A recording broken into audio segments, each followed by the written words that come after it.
All right, good morning, good morning, good morning. It's Tuesday. It's Tuesday. And we're expecting, not me. And we're expecting some news today. We're expecting some news for Vice President Kamala Harris to announce who her running mate is going to be. And as a reminder, as you all already know, Kamala Harris can win. Okay? Kamala Harris can win. Now, I put out there that I wanted Andy Beshear of Kentucky. Now, I like Andy because Andy, he's young.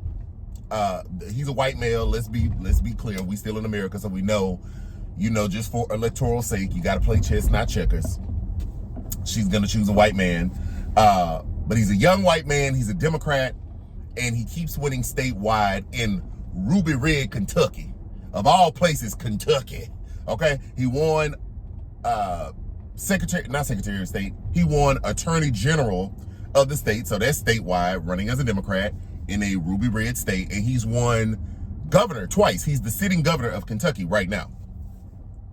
So to me, I'm like, oh, that's good crossover appeal. Like, he clearly, the base is riding with you, but he's a person that Republicans seem to be voting for too.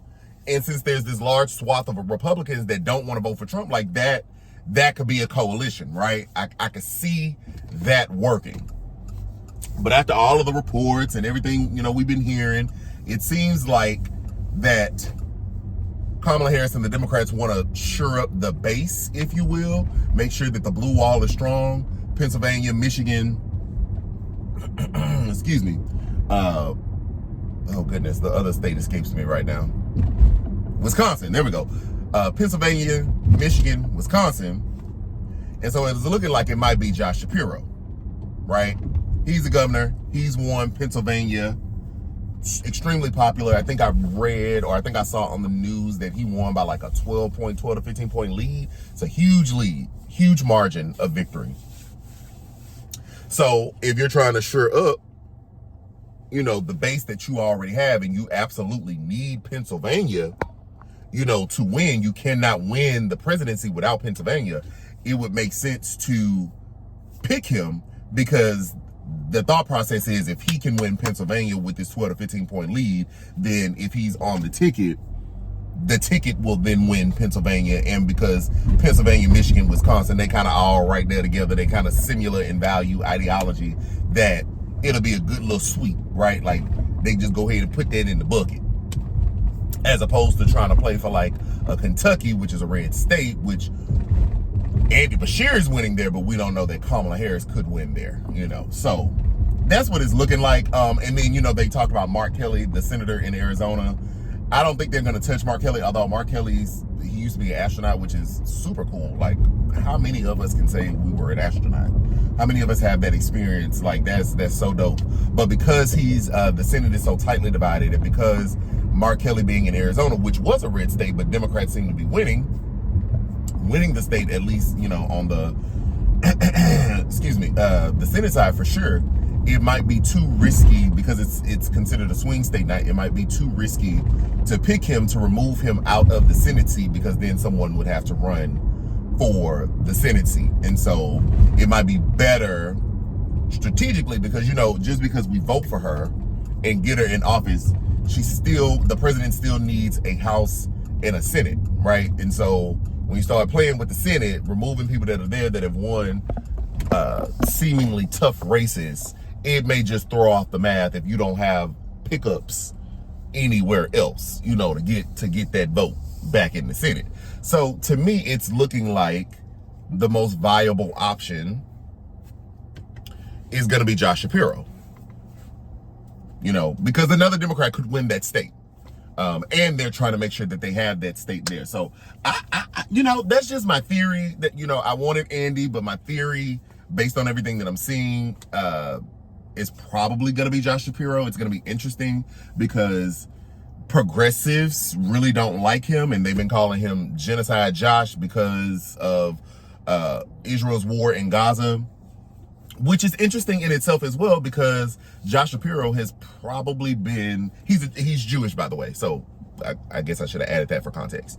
But like, I've heard him starkly call out Bibi Netanyahu about the way in which he's trying to win this war in Gaza. Like, staunchly has said the man is terrible. I mean, the man, Josh Shapiro, he's Jewish. He's a supporter of Israel, but he doesn't seem to be a supporter of the Israeli government, and particularly how they are trying to carry out this war that has so many people suffering in Gaza.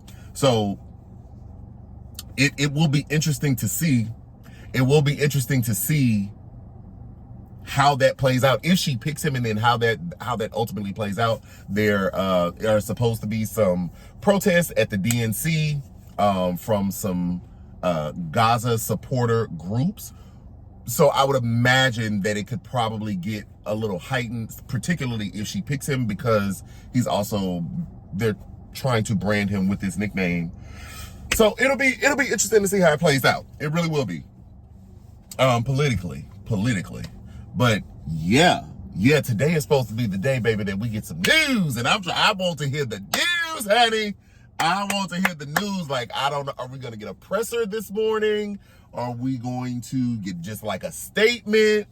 You know, are you going to wait? Because the Harris campaign announced last week that today would be the day that Kamala Harris would be campaigning with her running mate in Pennsylvania. Like, they're going to have a campaign stop. So are you going to wait? Like, it would be dope if you just wait to the campaign stop to just bring out whoever, you know, to really give it the fanfare and the you know, the hype around it. Like, don't say anything so that people just show up like wanting to see who it is, which could be risky, because if it's somebody that they don't know or somebody that they don't particularly like, you don't want to catch the boos. But I don't think you'll catch, I don't know, you might not catch overwhelming boos, but maybe a little risky, you know, but at the same time, I could see it being, I don't know, I'm just thinking about like the marketing of it all, right? Because politics is also marketing, and like trying to get people to buy into your message and trying to get hype and fanfare around your product or whatever it is that you're trying, your service. And so in this case, it's like, all right, it's the ticket, you know, we won't just be looking at Kamala Harris now. We'll be looking at a VP. A lot of attention will still be on Kamala Harris because she's at the top of the ticket, and rightfully so. But, you know, like, at least for this week, in the same way where we were hyper-focused on J.D. Vance once Trump picked him, and still is hyper-focused on him because of all the stuff he keeps saying and doubling down on, which he flip-flops a lot. He's actually more of a scary person. I don't mean like I'm stricken with fear, but like, with Trump, at least I know exactly what type of demagogue I'm gonna get. J.D. Vance, the more we learn about him and the more we see from him, he is carried to and fro by the wind. He flip-flops. To me, that's the most dangerous type of person, because you never know where they will land. Trump, I know where he's landing. Now, it's still dangerous because we don't want that. And so we must do everything politically with our vote to stop that. But with a J.D. Vance, the wind blow, he over there. Wind blow, he scattered on the ground with the leaves and the sticks, brushing here. That you don't know. So anyway, so for the next week or so, like I would imagine that the fanfare is going to be huge around the VP pick. I don't know, who do y'all think it's going to be? I'm ready for November, baby. I'm ready for November. I'm ready to vote. I'm ready to make history. Yeah. Okay, let me hop out. I need to go get my energy drink so I can go and start the day, and we'll be back later. But let me know in the comments, who do you think the who do you think the current vice president is going to pick as her vice presidential running mate? Let me know in the comments, okay?